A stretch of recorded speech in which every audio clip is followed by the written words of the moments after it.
name is Marcel Verwey. I'm professor of ethics here at Utrecht University. And before I introduce Professor Bernabe, I just want to show you this, because we're talking about research integrity. In a way, part of the discussion about integrity is about threats from within research and science. At the moment, we are also facing a lot of threats from without, and actually there are, for many people working in research and science, there are real concerns about to what extent they have a future within science, given all the quite extreme budget cuts that the Dutch government has is now proposing. So if you have a question about the Red Square, that's the reason. And then it's my honor to introduce actually one of the first students we had in Utrecht University in the Master of Applied Ethics, Rose Bernabe. So we had an international program, and we had a possibility to give grants and we have really an international community of students. And to our surprise, we had quite a number of applications from the Philippines, and actually these turned also out to be, well, maybe the best students we had in our program. And well, a nice representative of that group is Rose Bernabe, who continued to do a PhD in Utrecht at Utrecht University Medical Center, and continued her career in Norway. So Rose is Professor of Research Ethics and Research Integrity at the University of Oslo. Please, the floor is yours.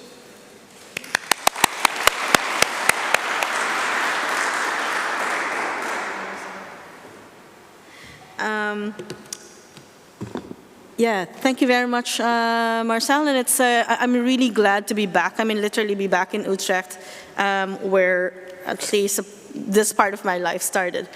Yeah, and it's my pleasure to share with you some of, well, I would say some of the results of our project. Yeah, but the main topic would be rethinking research misconduct in an open science environment. The most that I want to do is to invite you all, to rethink research misconduct within this what we call new environment called open science. So I am required to do this, tell you that a lot of the things that I will be talking about come from two projects, both Horizon projects. One is the ROSI project. ROSI project ended early this year. Again, and I need to clarify this again and again, it didn't come from my name. It's horrible, just partners playing tricks on me. It is a shortcut for responsible open science in Europe, okay? So ROSI project, and then the other one is Beyond Bad Apples, a project that's ongoing. And we have several of the partners of Beyond here with us today, and I'm glad to have them too. All right, so two small objectives.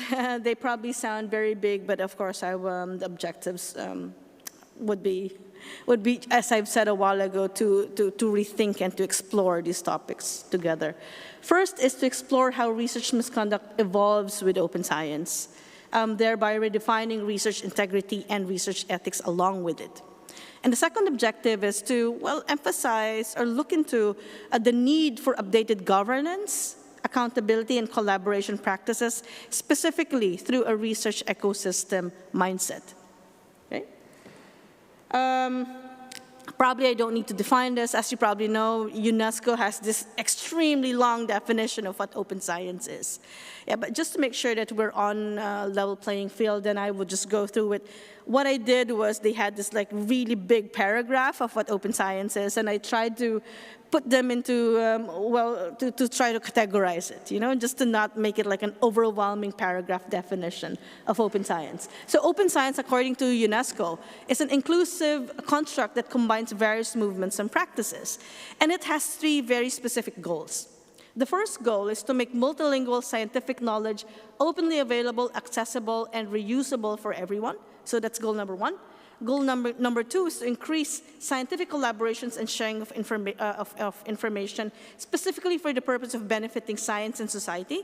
And goal number 3 is to open the processes of scientific knowledge creation, evaluation, and communication to societal actors beyond the traditional scientific community. So you can imagine the expansion of the open science dream, right? Now, its scope comprises all scientific disciplines and aspects of scholarly practices, including basic and applied sciences, natural and social sciences, and the humanities, right? So it includes everyone, and not everyone in academia. You know, it really includes everyone and beyond, right? So before I show to you, like, shall we say, the manifestations or the elements of open science, as an introduction, I have here in front of me the definition of open science by the European Commission. And it says basically what UNESCO has said, but there's one important bit here, that it is mandatory to practice open science if you are funded by the European Commission. It's mandatory under Horizon Europe. Okay. Now, just a very short divergence, maybe just a minute or two. So what is the relevance of my theme to the theme of the theme of this conference or the symposium, right? Higher education. So here, as I've said, I will share with you the elements of open science, some manifestations of open science. We know this, we're probably very familiar with it: open source, open access, open infrastructures, open educational resources, open data, so on and so forth, right? And what you have in front of you, that circle in the middle, is what the European Parliament calls the elements of academic freedom. Yeah. So you would see right smack in the middle will be freedom to teach, freedom to research, freedom to learn. Second, how do you call this? This second part of this onion would be dissemination and knowledge, and then third would be self-governance, so on and so forth. Right now, if we look into the very core of academic freedom, at least as defined or envisioned by the European Parliament, freedom to teach, freedom to research, freedom to learn, all of these aspects are now touched upon or influenced by open science practices. So when we talk about freedom to teach, there's what we call now open educational materials. Right? You know, we also have open infrastructure when it comes to tools. So, and maybe for example, now you can upload what you teach in the Embassy of Good Science, right? You don't need to be physically present. We all do teaching now virtually, right? And that's not new. But open science stresses the fact that now we can do formalized teaching not only to people in academia, you know, but to all the research stakeholders out there, right? So there's also freedom to research, right? So now there's open data, there's open protocols, open methodologies, so on and so forth, right? So I, as mentioned by Marcel, I come from the Philippines. Now, a researcher from the Philippines does not need to go to, I don't know, say the Netherlands, right? To get some open data from the Netherlands, because it's at least some of it will be out there available for them. Right? And that's a big thing. I would say a few decades ago, that would have been unimaginable, right? Freedom to learn, as I've said, now you don't even need to be enrolled as a student to learn. You know, because of freedom to teach, because of open education, there's so many ways that we can learn now because of I would say, and I would dare to say, because of these open science practices. Responsible open science is an essential foundation in the practice and governance of academic freedom. I just wanted to put that in, you know, to show the relevance of what I'm about to talk about. So now going back to the topic.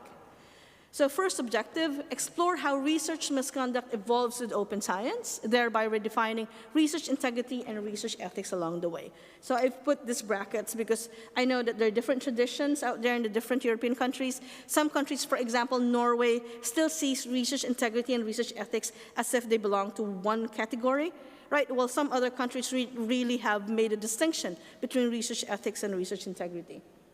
All right. So first, and I will tackle that objective by showing two things. First is that open science at least partially addresses, or shall we say helps in addressing traditional research misconduct issues. And again, this is probably very familiar to us, right? So think, for example, of what we call FFP, fabrication, falsification, and plagiarism. So the assertion is open science creates an ecosystem where fabrication, falsification, and plagiarism are more difficult to commit and much easier to detect, right? And it does that by promoting the sharing of data methods and research outputs, and thereby open science fosters an environment where transparency is the default. And when transparency is the default, then research is continuously subjected to the scrutiny of peers and the public. But I would say I would go a little bit further than that. When transparency becomes the default, it becomes a signifier to the researcher that this is how we do science. One thing that we need to understand, and I will go further about this in this talk, is that morality is something very malleable. It is affected by the environment, even if we don't want to accept that. The fact is, it is, right?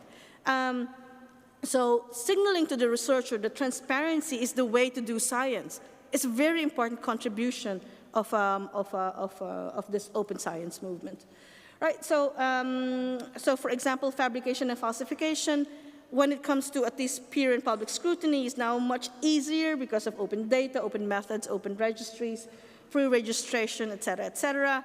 When it comes to plagiarism, it's not only open access. So we have preprints. And not only preprints, we have versions, version stamps, making sure that you might not plagiarize, for example, the final version, but how about the earlier versions? But now it's a little bit more difficult to do that because now even the earlier versions are publicly accessible. Even the methodologies are publicly accessible, right? So, and it's not only FFP. If maybe we'd want to look into, for example, the other examples from the European Code of Conduct on Research Integrity on other unacceptable research practices. So, for example, allowing funders or sponsors to jeopardize independence. So I did my PhD, for example, here in UMC Utrecht, and it was a PhD project that involved the industry.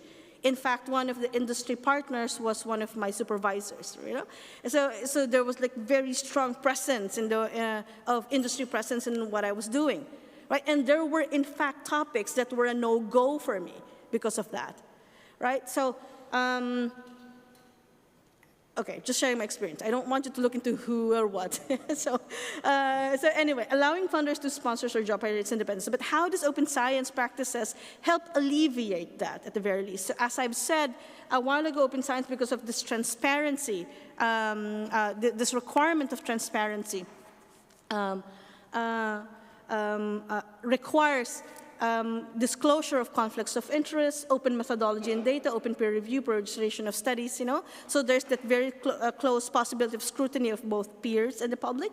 But also, and I would see this as something more positive, research can now be funded by the crowd, right? So then, the possibility of jeopardizing your research is even much less because you ask the crowd, you ask the public, to fund a research that you have predefined, right? This is through crowdfunding. So if you search for research crowdfunding, especially, and this is now very big in the United States, several researches are now funded by the crowd, right? There's also the inclusion of citizen scientists and the use of citizen science practices, right? So if you have that heavy involvement of citizens, so then it somehow balances this very secretive jeopardizing activity if you have only, for example, industry. Examples of misusing seniority to encourage violations, for example, manipulating authorship. There's the requirement of transparency in authorship and contributions, and also this practice of open collaboration, where what one does when you collaborate on a work is actually made visible, even to the public. For example, this person, looked into the data, this person wrote this paragraph, so on and so forth. So there are these open collaboration softwares, open collaboration websites, that makes this possible. I would not take a lot of time, maybe just skip through some of these, maybe just go, maybe give one more example. Withholding research data or results without justification. Now there's mandatory data sharing, so after a reasonable embargo period. So for example, again, if you're funded by the European Commission, then you cannot keep your data forever, right? Which we know is still the practice and was a dominant practice, for example, in the health sciences, right? So researchers keeping their data, only they have access to it. Now it's a little bit more difficult to do that, because of open science practices. At the same time, open science changes, or shall we say, makes this change when it comes to this whole research misconduct, research integrity ecosystem. Because open science can also exacerbate or even create new research misconduct, new forms of research misconduct, right? So again, examples, misuse of open data. Researchers may reanalyze data without fully understanding its limitations or ethical constraints, risks of dual use. So this was like big in the literature, So for example, you release in the public data about a virus, which can be used for bioterrorism purposes, right? So this was very big in the Netherlands, if you'd recall, right? So if such data is out there, then there is in fact this huge risk because of this requirement, of course, to open data. This open science requirement to open data. There's also this whole problem with, or shall we say, this risk with preprints. So preprint is very good because it puts knowledge out there. We don't need to wait like a few months or even a year. I mean, the longest time that, for example, I've had problems when it comes to publications with like 2 years being stalled by the publisher, by the journal, right? That was horrible. But now we don't need to wait that long, because now there are preprints. But even that has its own downside, right? So preprint misrepresentation can lead to misrepresentation of preliminary findings as final validated results, especially in the media or public discourse. Think of COVID-19, right? And in 2022, there was this controversial preprint that claimed that the COVID-19 virus is synthetic, right? Which, aggravated this anti-Asian movement, political movement, right? So there's always that danger, especially when the media, the one that releases this, is probably not trained to see the difference between preprint and a validated result, or shall we say, a peer-reviewed article. Insufficient data anonymization. So so again, you can say, well, yeah, I've anonymized this sufficiently, but who tells you that but who tells us now what is sufficient anonymization, right? So there are studies upon studies showing how re-identification is a huge risk, right? So there are, for example, one study showed that looking into this public health data, heavily anonymized public health data with, I don't know, with 5, 6 data points, they can re-identify the individuals up to 97%. That's huge, right? So there's that risk, pressure to publish open access, and we know that the pressure of publish or perish has always been there, right? But now it's not only publish or perish, it's publish in open access or perish, right? We were just talking about this a while ago. Like we know it's not only the pressure to publish open access; it's actually paying for that publication, right? Now, because of this pressure, and I see this a lot with junior students, with junior PhD fellows, for example, with some of our junior PhD fellows.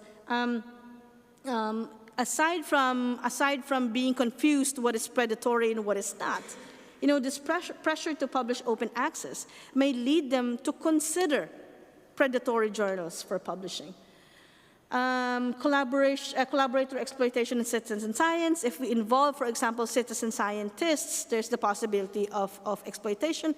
But also on the flip side, there's the possibility of citizen scientists probably also biasing the study, especially if they represent, for example, a highly politicized group, right? Gaming the research evaluation system. I mean, you know, if the metric is to not only publish but also but making sure that what you publish is in social media, so you do a lot of social media. That's gaming. You know, looping effect, right? And uploading almost unusable data sets because of heavy anonymization. Yeah, so it's a lot. It's not because of these issues. We see now that when we talk of research integrity and research and research misconduct, you know, the environment has expanded so widely. And in the process of doing that, well, number one, we need to acknowledge these issues as real issues of research misconduct. You know, and of course, by doing so, these issues must be included in the roster, there's no official roster, but in the roster of what we call research misconduct. Yeah. So now we have a very expanded, shall we say, environment when we talk of research misconduct. So now the work of research integrity experts and research ethicists, you know, is much more, and I would say much more exciting. But then we move to the second objective, emphasize the need for updated governance, accountability, and collaboration practices, specifically through a research ecosystem mindset. All right, so I will explain in a very short while what we mean by a research ecosystem mindset. Maybe it's already intuitive. So here, maybe this is the summary. When thinking of research misconduct, we know that this is never just about the individual researcher. It is also about the research ecosystem. It's not just about the bad apples, it's also the orchard. This is like, shall we say, the phrase that animates the Beyond Bad Apples project, right? It's never just about the bad apples, it's also about the orchard. So when we talk, for example, of the issue of misuse of open data, sure, the researcher misused the data, but aren't we also talking about research institutions and the lack of ethics training or insufficient ethics training, of the lack of oversight and governance, but aren't we also talking about research repositories' responsibilities of curation and restrictions to such curations? Aren't we also talking about policymakers and research funding organizations, RFOs, right? On their regulations and on dual-use research, for example, on their data sharing practices, and last but not least, maybe aren't we also talking about journal editors and reviewers when it comes to ethical review before publication? And you can do the same exercise for the other examples that we had. For example, the issue of preprint misrepresentation. We're talking about, again, of course, we're talking about the researchers, but not only researchers. We're also talking about preprint platforms, requiring clear labeling, requiring having policies for public dissemination.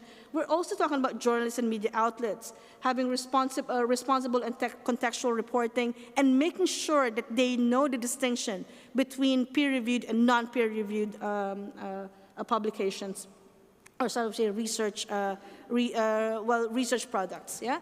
Research institutions, aren't we talking about their responsibility in terms of media training, support for responsible dissemination, and aren't we also talking about funding agencies, making sure that they have clear funding conditions on pre-publishing and peer-reviewed publications, and of course, last but never least, the scientific community. And this is what we talked about a while ago, you know, transparency, and peer and public scrutiny, post-publication review, and of course, and thereby in the process establishing a very specific cultural norm of transparency. So we can do the same exercise for the other examples we gave a while ago. So this is like this is probably what we wanted to show you when it comes to it's the orchard. It's not just the bad apples, you know. So there are bad apples in the entire orchard, right? So there are, meaning that when we talk of research misconduct, especially in an open science environment where collaboration, close collaboration, solidarity is much more required because of the very nature of open science. We can't just be talking about research misconduct as if it's just the researcher's responsibility. Yeah, we have to start questioning. For example, open access. Aren't we also stressed when we want to publish open access, but we don't have 10,000 euros to publish in a very high impact factor journal, right? I mean, but shouldn't they be held accountable for that, right? Or we're all talking about publish or perish. Now we're all talking about, I don't know, we perform very well as researchers, but when they reduce, when somebody up there reduce the funding for academia, I mean, why should that be also, why should only researchers suffer because of that, right? Shouldn't they be held accountable for it? Okay. So now I will, just to support that claim that we should be doing this, we should look into this from a research ecosystem mindset. So these are just some preliminary results from the Beyond project, specifically these 2 deliverables, and all deliverables are now available in Zenodo. And those deliverables, well, again, no time, of course, to explain the deliverables in depth, but at least I will show you, well, the main findings, right? So, of course, when we talk about research misconduct, it's always an individual and organizational factors involved. So when we talk of individual factors, of course, we talk of moral psychology. We talk of the researcher's cognitive biases, emotions and choices, and ethical orientation. But we talk about his or her personal values and beliefs about integrity, honesty, accountability, so on and so forth. And of course, we talk about the researcher's career stage. All of these matter from the vantage of the researcher, but these are not the only factors. There are real organizational factors involved, such as, for example, we talk about a very specific research culture that this ecosystem puts us in. Like when you join the academic environment, that's the culture you're in. And remember what we've said a while ago about morality being malleable, right? There are institutional policies and practices. For example, you need to publish this amount of publications within this quartile of impact factor, right? They tell you, yeah, open science, blah, blah, blah, but you need to publish. You can't be promoted without, you need to publish this amount with these publications, with these set of authors, et cetera, et cetera, et cetera. So with such conflicting policies, right? So that's obviously an institutional factor. Research assessment and incentives, funding pressures and conflicts of interest, power dynamics, training and mentorship, so on and so forth. So there are real organizational factors involved when it comes to research misconduct. Therefore, in an open science, as in traditional science, misconduct is shaped by environments, institutional culture, and global inequalities, for example. At the same time, failures in infrastructure, policies, and collaboration practices result to misconduct, and thus, and again, the point I was raising a while ago, depending on definitions of culpability, several other research stakeholders could share or should share the responsibility as well. All right. This is something that we've attempted to do when we published when we drafted the ROSI guidelines on responsible open science. So we tried to be context sensitive, and second, we considered the responsibilities of the various players in the research ecosystem. So the general guidelines did this by, well, context sensitivity by first balancing openness with other values. So it's not just all about openness. So we saw a while ago how misconduct can actually spring from this drive for openness. While open science is an essential component of responsible research practice, it should be balanced with other values, and additional safeguards should be created to prevent misuse and abuse. For example, this is one of, shall we say, the articles of the guideline. We recognize disciplinary differences. So we say to promote good open science practices, research-performing organizations should facilitate effective communication and establish clear collaboration guidelines that account for diverse research practices and promote coherence among different conceptions of openness. The guidelines are also sensitive to global inequalities and inequities, right? And it says research-performing organizations should recognize potential global inequities and access to open science infrastructure, and to act to promote global justice and support the needs of researchers in low and middle-income countries, so on and so forth.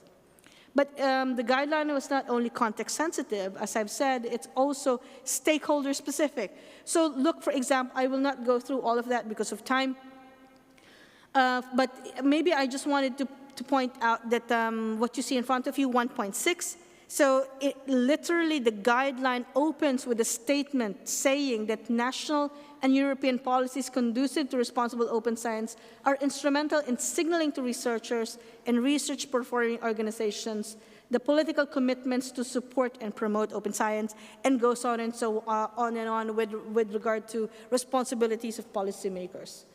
Right? So it set the stage by saying, well, this is not just all about researchers. Policies are needed. Culture is needed. We've also specified responsibilities of research funding organizations. We've specified responsibilities of publishers. Here I'm just giving you some examples, and it's everywhere really in the guideline. We did our best to be as specific as possible of research performing organizations, and of course of researchers, and last but not the least, of course, the research community.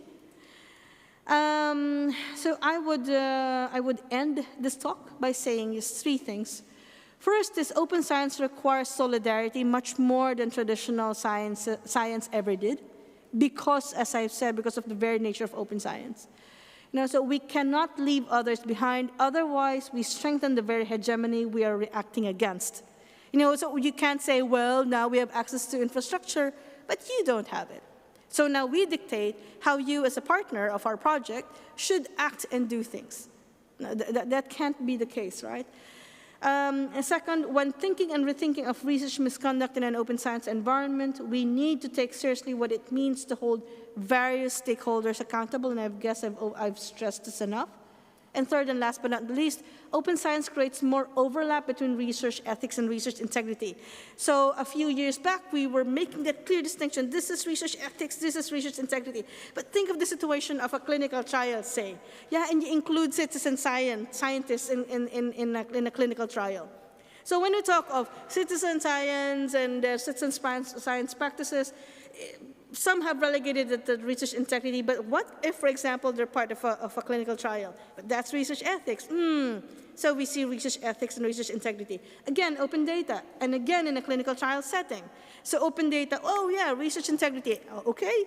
But how about if this data comes from a clinical trial?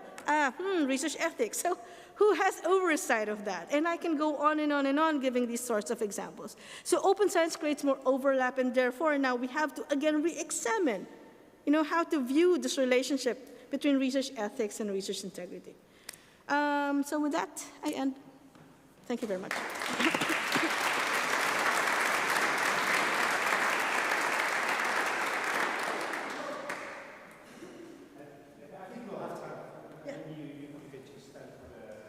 I suppose I can make myself known without using a microphone. If you have questions, please, well, you need to stand up and I hope that's all here. And when you are still thinking of questions, maybe I can just talk, because I really like also your emphasis on solidarity. It's also solidarity within science. And not only because of my scared by but a lot of what you have said is also about governance, about structure, etc.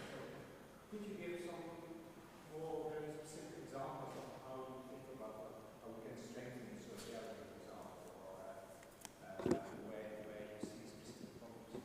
No, so I, right, so I guess I really wanted to share this,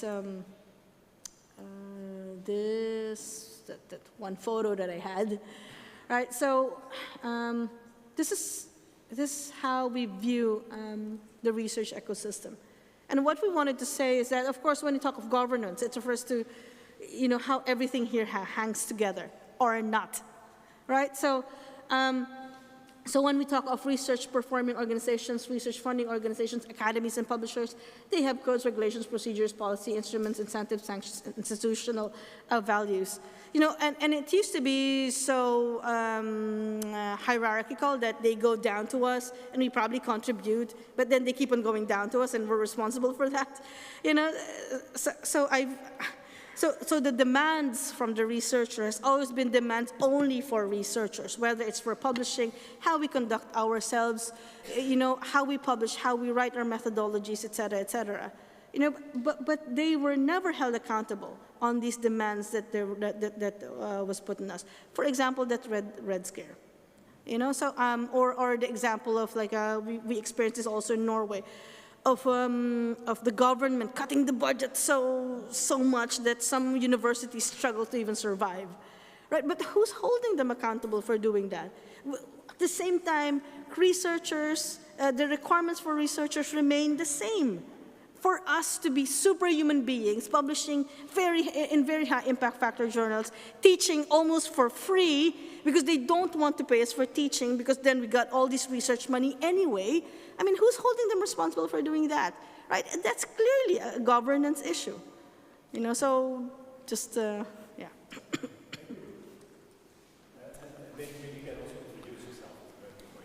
Yes, Bert Segers running the Flemish Commission for Research Integrity in Belgium and board member of NREO, the European Network for Research Integrity Offices. Thanks a lot for your very nice overview of this open science-driven developments impacting research integrity, both the positive and the negative. My impression is that the positive, these outweigh the negative by far. The new risks, let's say. Most of your new risk, this behavior of researchers seem to be, if you ask me, more sloppy science or perhaps related to stupidity at best. So I was a bit concerned by your suggestion to add them to the roster of misconduct. So to my feeling, integrity and misconduct are heavy words. If I question your integrity as a person, that's something more heavy than if you're just being sloppy. So not every breach, also the ALEA code says, not every breach of a good practice is a misconduct. So can you give me an example of some specific behavior, one or two, that you really would define as misconduct in the new risks of open science? That, for example, a committee on research integrity would investigate and say, yes, this is clearly misconduct. Yeah. No. So the message I want to bring forth is not simply adding to the roster of misconduct from an individual vantage, right? So for example, this whole issue of a drive for open data. So those of us funded by Europe are now required to open our data unless we have very good reasons, for example, issues of privacy, not to do so. Okay. But how much we open the data, how much we anonymize that, I mean, who tells us how to do that properly? And you can't say it's sloppy science that we have not anonymized it enough, because there's no guidelines on how much we should anonymize it for it to be considered anonymized, right? So what I'm saying is that that relationship is not just, well, scientists not knowing what to do, not being good scientists. It's scientists not having enough guidance from those who should be guiding them, and I think that is an example of an issue of research misconduct. Well, in this case, it becomes a misconduct not necessarily of researchers, right? So maybe I don't know, maybe I want to rethink of research misconduct, not only from, as I keep on saying, not only from the vantage of researchers, but of those who are responsible for example, having governance over them. For example, NREO. Okay.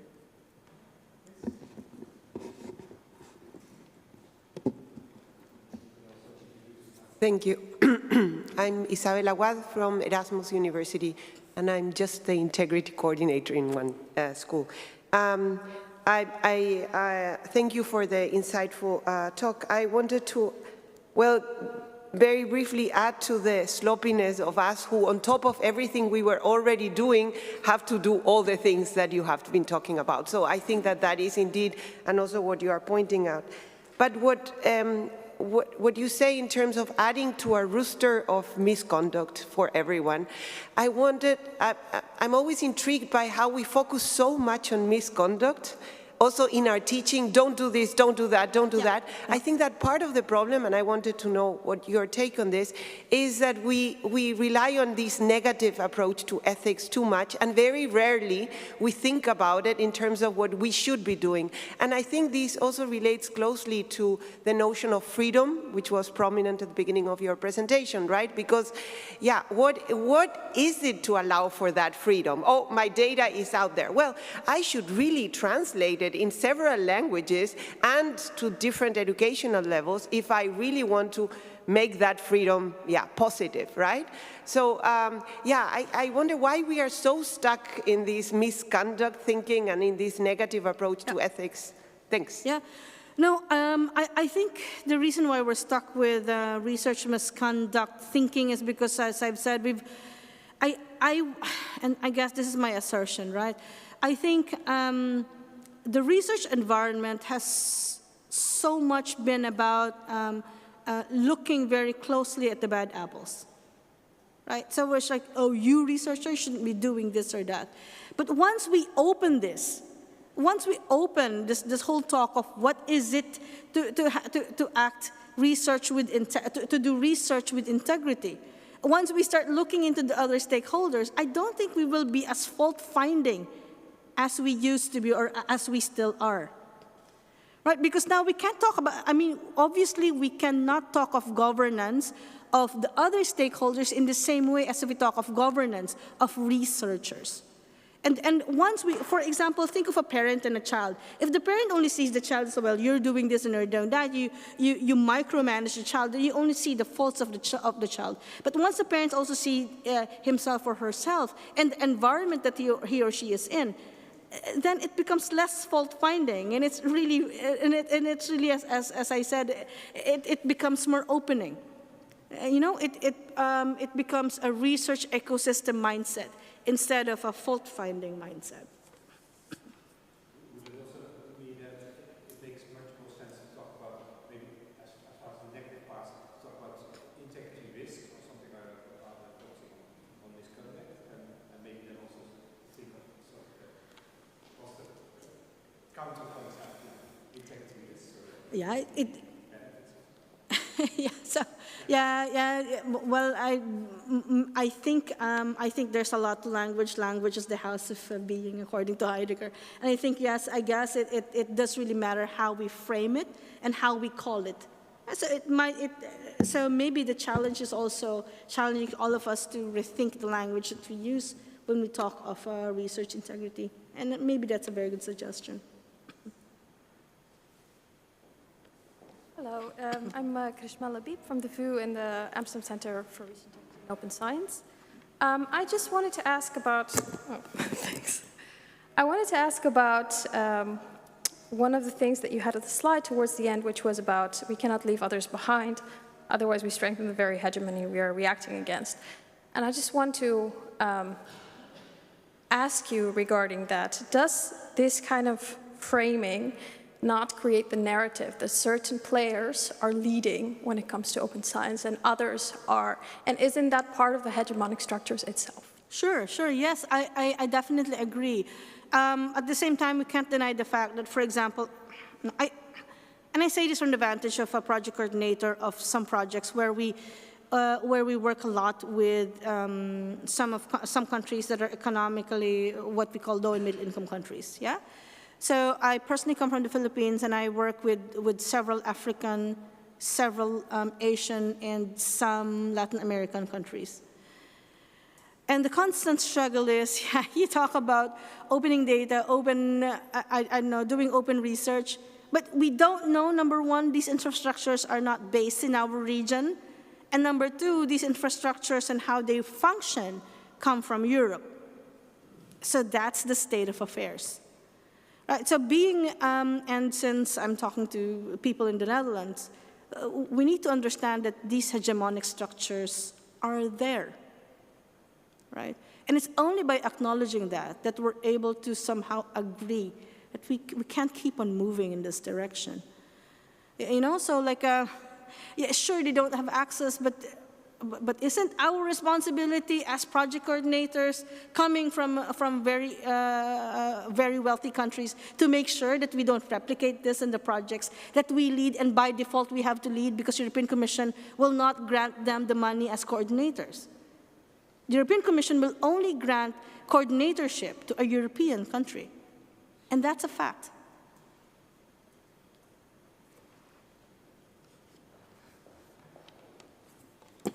Hi. So maybe one final question.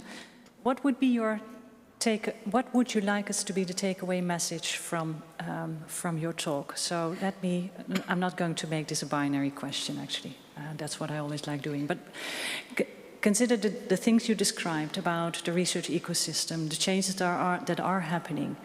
How much grip do we have on changing research culture in a positive direction?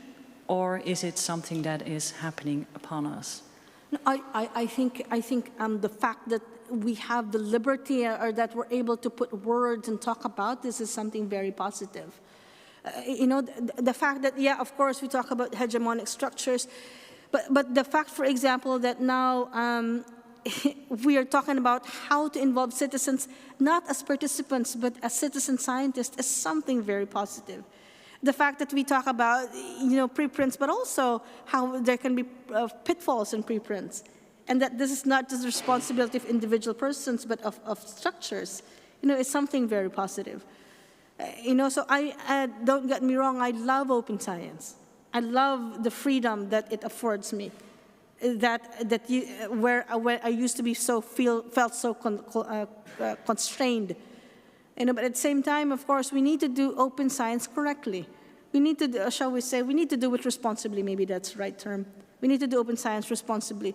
Otherwise, without that sensitivity, without that sense of solidarity, we will be doing our own merry way, saying it's open, not being conscious of the fact that others are not even aware of open science structures. So